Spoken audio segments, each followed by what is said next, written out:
श्रीमतीलाई मासु ल्याएर आउँछु भनी हिँडेका 28 वर्षीय केशर अन्ततः अब कहिले नफर्किने भए। हो दर्शकबिन, कैलालीमा निकै दर्दनाक घटना घटेको छ। सोमबार साँझ कैलालीको घोडाघोडे नगरपालिका 8मा चिसो हावा चलिरहेको थियो। चाडबाड नजिकिएकाले गाउँ बस्तीमा चहल पहल बढेको थियो। 28 वर्षीय केशर सिंह बुढा घरको आँगनमा उभिएर श्रीमतीसँग भने, म भोलि इन्डिया जाँदैछु, तिमी पैसाको जो गर्नु, म एकैछिनमा मासु र रिचार्ज ल्याएर आउँछु भने केशर घरबाट निस्किएका थिए। श्रीमतीले ढोका ढकढकाउँदै उत्तर दिइन्, ढिला नगर्नु है, भोलि त हिँड्ने हो नि इन्डिया। ती कुरा सामान्य थिए, हरेक दिन जस्तै। तर कसलाई के थाहा थियो त्यो छिट्टै आउँछु भन्ने वाक्य अन्तिम संवाद बन्छ भनेर। केशर नजिकैको पसलमा पुगे। त्यहाँ बाल्यकालका साथी बलबहादुर विक र गङ्गा बुढा छेत्री बसेका थिए।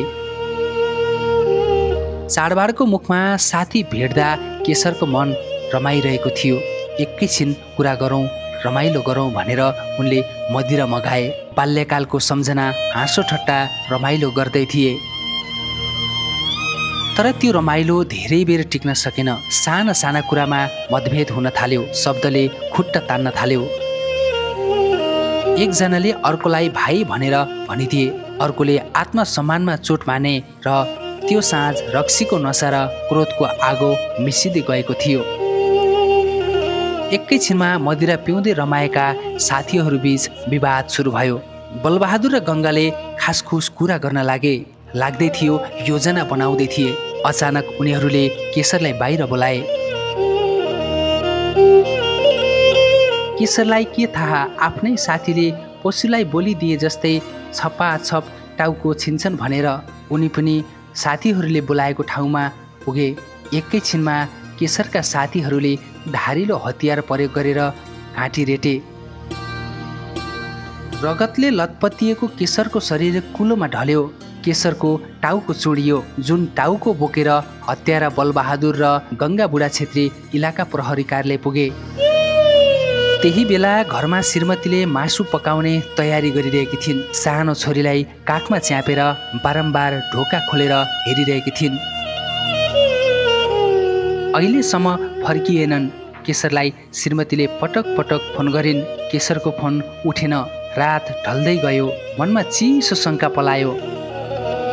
अहिलेसम्म किन नआएको होला भनेर मनमा अनेकौं कुरा सोच्दै बसिरहेकी थिइन्।